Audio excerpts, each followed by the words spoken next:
அஸ்வின்ஸ் இனிப்பு காரம் பேக்கரி மற்றும் செல்வ உணவகம். திருச்சி சமயபுரம் மாரியம்மன் கோவிலின் உபகோவிலான ஆதி மாரியம்மன் கோவிலில் மேலதாளம் முழங்க பக்தர்கள் நடனத்துடன் பூத்தட்டுகளை சுமந்து அம்மனுக்கு பூக்களை சாற்றி பூச்சொரிதல் விழா வெகு விமர்சையாக நடைபெற்றது. அந்த காட்சிகளை தற்போது பார்க்கலாம்.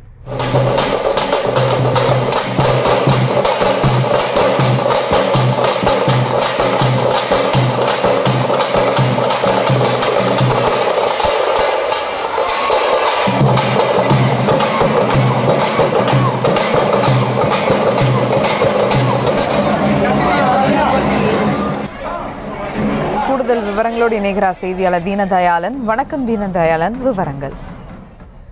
சுபா, வணக்கம் சுபா.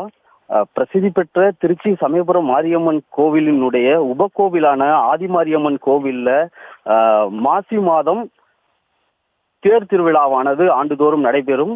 அதனை தொடர்ச்சியாக இந்த ஆண்டிற்கான தேர் திருவிழாவிற்கு முன்னதாக பூச்செறிதல் விழா இன்று வெகு விமர்சையாக கோவிலில் பக்தர்கள் மேளதாளம் முழங்க நடனத்துடன் இன்னைக்கு பூச்செறிதல் விழா வெகு விமர்சையாக நடைபெற்றது. அதனை தொடர்ச்சியாக சிறப்பு அபிஷேகம் மற்றும் ஆராதனை தீபாராதனை காட்டப்பட்டு இன்று பூத்தட்டுக்களை ஏந்தி பக்தர்கள் தேரோடும் முக்கிய வீதி வழியாக சுற்றி இன்று அம்மனுக்கு பூச்செறிதல் சாத்தப்பட்டது. இதனை தொடர்ந்து முக்கிய தேர் திருவிழாவானது மாசி 3வது ஞாயிற்றுக்கிழமையானது தேர் வெகு விமர்சையாக நடைபெறும் என இணை ஆணையர் தெரிவித்தார். சுபா, கூடுதல் விவரங்களுக்கு நன்றி தீனதயாளன்.